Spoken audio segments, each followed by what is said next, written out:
Greetings! A while ago, I told you about the best available mount for attaching a smartphone to a microscope in order to record video and photographs. It was the Novagrade Double Gripper.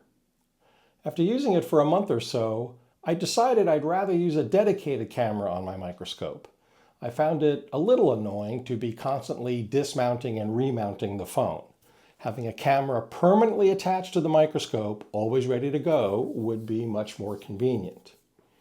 Well, I've spent time looking at and testing dedicated microscope cameras. And I'm here to tell you that if you're a Mac user, you're better off using your phone instead of a dedicated camera. My goal was to mount a camera on my microscope's third port, it's a triocular microscope, and transfer video and images to my laptop via USB or wireless.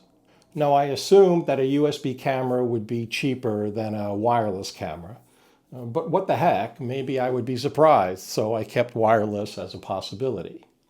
Broadly, I had these search parameters. I prefer receiving video directly into OBS, but would settle for using a dedicated app. I didn't want to save it on a memory card. I'd like to have 60 frame per second video at a reasonable resolution, but would settle for at least 25 frames per second at 1080p. I wanted to stay below $500 for the camera, but I'd go as high as $800 for hardware that knocked my socks off. And I thought that autofocus and auto exposure were nice to haves. So how'd I do? I thought this would be easy. As it turns out, it's impossible, for a Mac user, that is. If you're a user of Microsoft Windows, you're in luck. Cameras come with Windows apps that support the full bevy of camera settings and receive video and images from the camera at the advertised resolutions and frame rates. But if you're a Mac or MacBook user, you run into a buzzsaw of problems.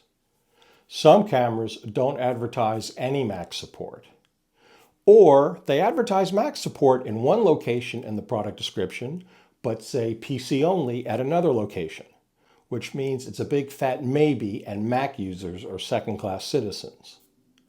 Or they advertise Mac support by saying you need to run Parallels in order to run their Windows apps. I've used Parallels in the past, and it's a fine product, but I didn't want that complication. I acknowledge that my reaction isn't fully logical, and maybe you could argue it isn't even 50% logical. If I could get a camera working the way I want by running the camera's Windows app on Parallels, would that be so bad? Well, I'd find it annoying to have a Windows UI and UX on my MacBook. It would be the only app I ran that looked and operated in that way.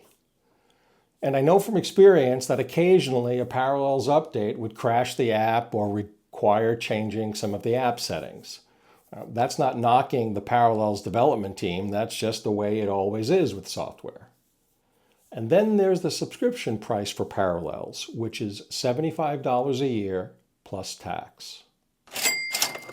If you don't mind all that, maybe that would be acceptable to you as a solution. For me, it crossed the line. Anyway, back to the list. Some cameras come with an SDK, and it's up to you to write the code that talks to it. No thanks. Or they advertise Mac support by saying you have to run their dedicated Mac native camera app, just like Windows do with the dedicated Windows camera app, which should be just fine, right? Well, what they don't tell you is that the Windows app is full-featured and the Mac app is lobotomized. I found zero instances of the Mac version being as full-featured as the Windows version. For example, I bought this Omax 10 megapixel camera. The hardware looked really sweet for the price. But OBS didn't see the camera at all. Now, OBS, in my experience, is very good at discovering available hardware. But not this camera. Omax said I had to run their dedicated app to talk to the camera, which on a Mac is TubeLite. Windows users can run TubeLite or the full version of the app, which gives you full access to the camera. And that's fine. At least they have the option of paying for full access. But Mac users have only the Lite app. TubeApp saw the camera and I could receive and record video, but the available resolutions and frame rates were much less than what was advertised for the camera.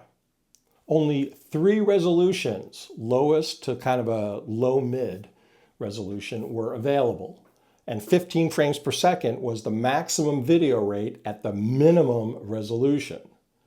Now, there was no other app for me to use. It was Tube Lite or nothing. Believe me, I searched far and wide for an alternative.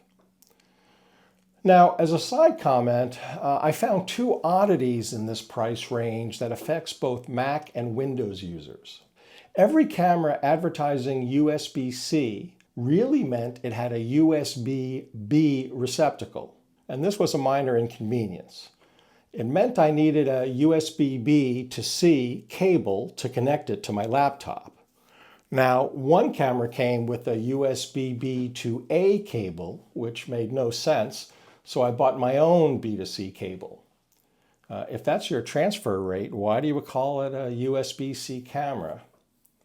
I guess that USB-C receptacles are cheaper. They should be. They're simpler. But maybe the transmission circuitry is more expensive? I don't know, but it is what it is. Another oddity is that some cameras provide access to the camera settings only by using a monitor connected to HDMI output and using on-camera buttons to navigate the settings menu. That's clumsy, but admittedly, once you get past it, as a Windows user anyway, you'd be set. So in summary, if you're a Mac user looking for a microscope camera in the sub $800 price range, you should give up and use your smartphone instead. Buy a good adapter and you'll be happier. And that's all I have for you today. Till next time, take care.